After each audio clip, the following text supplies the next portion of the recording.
తుక్కుగూడలో bumper offer 3,75,00,000 G+2 4 BHK villa కొనండి. నెలకు 1,00,000 rent guarantee. Terms and conditions apply. చూసాం మీ పెళ్ళిలో కూడా ఎంత చనువు ఉందో కూడా అర్థమైంది అందరికీ. మీ పెళ్ళిలో మినిమం ఎమ్మెల్యే మీకు బుకే ఇవ్వడానికి 1 గంట పట్టింది, మినిస్టర్కి కూడా ½ అన్ అవర్ పట్టింది. ఆ రేంజ్లో ఆ జనం ఉన్నారు ఆ రోజు. ఏంటి అంత పెద్ద ఎత్తున చేసుకోవడానికి? అంటే మనం మాట్లాడుతుంటారు స్టేట్కి ఒకరిని. కర్ణాటక చూస్తే గాలి జనార్దన్ రెడ్డి కూతురు పెళ్ళి అలా జరిగిందంటారు, తమిళనాడులో జయలలిత పెంపుడు కొడుకు పెళ్ళి అలా జరిగిందంటారు, ఆంధ్రాకి వస్తే జకంపూడి రామ్మోహన్ గారు అబ్బాయి గణేష్ పెళ్ళి ఆ రేంజ్లో జరిగింది అంటారు. అంటే మేము ఇది అని చూపించుకునే ప్రయత్నమా, లేకపోతే లాస్ట్ పెళ్ళి కాబట్టి ముద్దులు కొడుకు కాబట్టి చెయ్యాలన్న అమ్మ అంతే ప్రేమ? వాస్తవంగా కూడా ఆర్థికంగా మేమే అంత బలవంతులు ఏం కాదన్నా. నాన్న మంత్రి అయ్యేంతవరకు కూడా కనీసం ఆస్తులు కూడా లేనటువంటి పరిస్థితి మాది. ఓకే. నాన్న ఎమ్మెల్యే అయిన తర్వాత, నాన్న మంత్రి అయిన తర్వాత కొన్ని అవకాశాలు కలిసి వచ్చి కొంచెం మంచి పొజిషన్లోకి వచ్చాం అంతేనా. పెళ్ళి విషయానికి వస్తే అన్నయ్య పట్టు రాజా గట్టిగా పట్టు పెట్టాడు, ఖచ్చితంగా జరగాల్సిందే అన్నాడు. మీరు అన్నట్టుగా ఇంట్లో ఆఖరివాడిని. రెండోది ఏంటంటే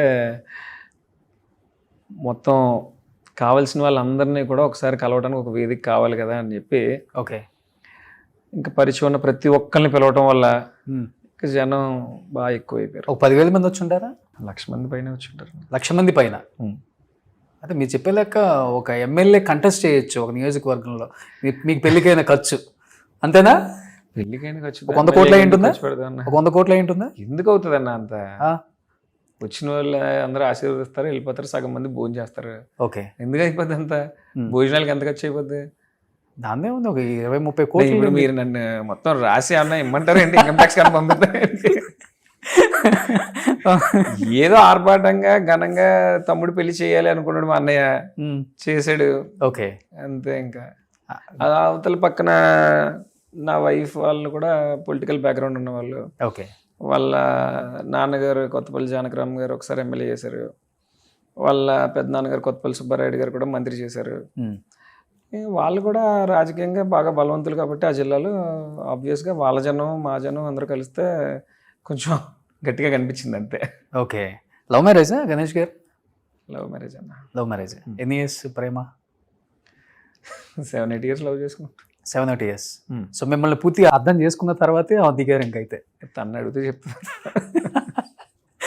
తను పెద్దగా మాట్లాడరు కదా. తను డాక్టర్ అన్న, ఎన్ఆర్ఏ కాలేజ్లో. ఓకే. రేడియేషన్ ఆంకాలజీ చేస్తుంది. ఓ, ఇప్పుడు ప్రాక్టీస్ చేస్తున్నారు. ఓకే. అసలు రాజకీయాలతో సంబంధం లేకుండా, ఎందుకంటే వాళ్ళ ఫాదర్ ఎమ్మెల్యే చేశారు, వాళ్ళ ఇంట్లో కూడా అంతా రాజకీయవేత్తలే కాబట్టి రాజకీయం చిన్నప్పటి నుంచి చూసి పెరిగిన అమ్మాయి. కాకపోతే నేనున్న ఫీల్డ్ వేరు, తనున్న ఫీల్డ్ వేరు అంతే.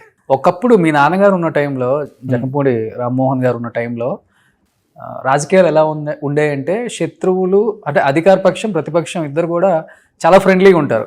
అసెంబ్లీలో కావచ్చు, బయట కావచ్చు, వాళ్ళ ఫంక్షన్స్కి వీళ్ళు వెళ్తారు, వీళ్ళ ఫంక్షన్స్కి వాళ్ళు వస్తారు. పిల్లల మధ్య కూడా మంచి రిలేషన్ ఉండేది. కానీ ఇప్పుడు రాజకీయం ఎలా అయిపోయిందంటే దూకుడు అంటేనే రాజకీయం చేయాలి, దాడికి ఎదురుదాడి చేస్తేనే రాజకీయాల్లో ఉండాలి, లేకపోతే అవసరం లేదు అనేది క్లియర్గా అర్థమైపోయింది తెలంగాణ కానీ ఆంధ్ర కానీ. అలాంటి వాళ్ళే ఈరోజు ఉన్నతమైన పదవుల్లో ఉన్నారు కూడా. దాన్ని ఫాలో అవుతున్నారా? ఆ ట్రెండ్ ఫాలో అవుతేనే మనం కూడా సక్సెస్ అవుతామని ఫాలో అవుతున్నారా, లేకపోతే మీ అంతా మీకే? నేను మీరు చెప్పిన దాంట్లో గమనించింది అయితే ఒకటి ఏంటంటే అన్న, నా తండ్రి టైం నుంచి నాకు తెలిసినప్పటి నుంచి నేను గమనించిన రాజకీయాల్లో భాగం ఏంటంటే, ఓకే, అప్పటికి ఇప్పటికీ పెద్ద డిఫరెన్స్ ఏం లేదు. అప్పుడు తెలుగుదేశం పార్టీ వాళ్ళు, కాంగ్రెస్ పార్టీ వాళ్ళు ఎంత తిట్టుకున్నా ఏం చేసినా పర్సనల్గా వచ్చేటప్పటికి ఎంతో కొంతమందికి స్నేహభావాలు అవి కూడా ఉండేవి. వ్యక్తిగతంగా వచ్చేటప్పటికి మనిషి కోసం నిజమే మాట్లాడేవారు. అవును. ఇప్పుడు కూడా అవన్నీ కొనసాగట్లేదని ఏం లేదు, కొనసాగుతూ ఉంది. కానీ అప్పటికి ఇప్పటికి ఉన్న మేజర్ డిఫరెన్స్ ఏంటంటే ఫైనాన్షియల్గా పాలిటిక్స్ మారిపోవటం అనేది దురదృష్టకరం. ఆ రోజు నిజంగా నాయకుడు చేసినటువంటి మంచిని చూసి గమనించి మాత్రమే ఓటు వేసేవారు ఓకే ప్రజలు. కానీ ఈరోజు నిజంగా ఓపెన్గా మాట్లాడుకోవాలంటే, అంటే మీరు ఇందాక యువత కోసం కూడా మాట్లాడారు కాబట్టి చెప్తా ఉన్నా, ఈరోజు నిజంగా యువతరందరూ కూడా నడుం బిగించి రాజకీయాల వైపు ఎందుకు చూడాలి అంటే, ఎలక్షన్ వస్తూ ఉంటే ప్రజలు ఓటుకు సంబంధించి ఏదో ఒకటి ఆశిస్తూ ఉన్నారు. ప్రజాస్వామ్యానికే అర్థం లేకుండా వెళ్ళిపోతుంది ఇది. ఈ రకమైనటువంటి వ్యవస్థ అయితే ఖచ్చితంగా మారాలి. ఓకే. ఇంకా మిగిలింది అంటారా, ఎప్పుడు అప్పుడైనా ఇప్పుడైనా ఖచ్చితంగా 100% తెలుగుదేశం పార్టీ కాంగ్రెస్ పార్టీలో శత్రుత్వాలు ఉండేవి, మిత్రుత్వాలు ఉండేవి.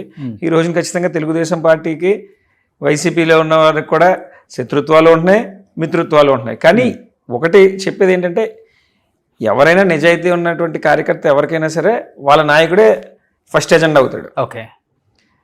తెలుగుదేశం పార్టీ జెండా పట్టుకున్నటువంటి ప్రతి ఒక్కరికి కూడా ఎన్టీఆర్ గారు, చంద్రబాబు నాయుడు వాళ్ళకి ప్రయారిటీ. అలాగే కాంగ్రెస్ పార్టీ జెండా పట్టుకుని ఇప్పుడు వైసీపీ జెండా పట్టుకున్న వాళ్ళు ఎవరైనా సరే మాకు రాజశేఖర రెడ్డి గారు, జగన్మోహన్ రెడ్డి గారు. ఓకే. అంతే కదా. సుమన్ టీవీలో మీ పర్సనల్ అండ్ బిజినెస్ ప్రమోషన్స్ కోసం కింది నెంబర్కి కాంటాక్ట్ చేయండి.